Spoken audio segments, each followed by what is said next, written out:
This video will showcase how to enable the Custom Depth Stencil Pass for both Unreal Engine and UEFN. The Custom Depth Stencil Pass is often used for materials that require you to highlight assets through walls and geometry.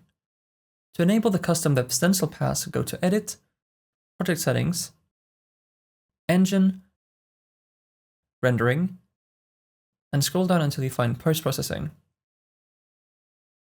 Then enable the Custom Depth Stencil Pass. To showcase the Custom Depth Stencil Pass effect, I will be using our Highlight Post-Process material. For more information about post-process materials, the highlight effect, and how to install plugins, assets, and asset packs, check out the links in the video description.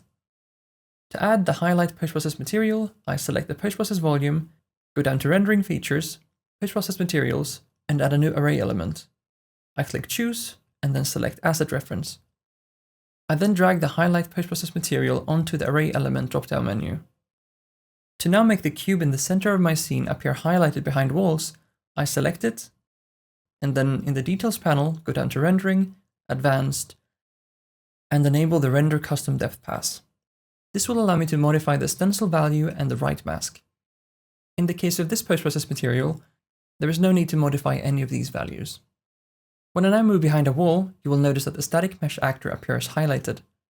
I can also change parameters of the effect inside of the material instance, such as the outlines or the fill colors.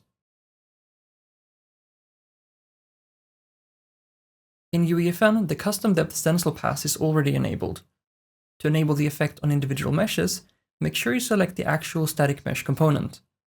Once it's been selected, in the Details panel, go down to Rendering, Advanced, and enable Render Custom Depth Pass.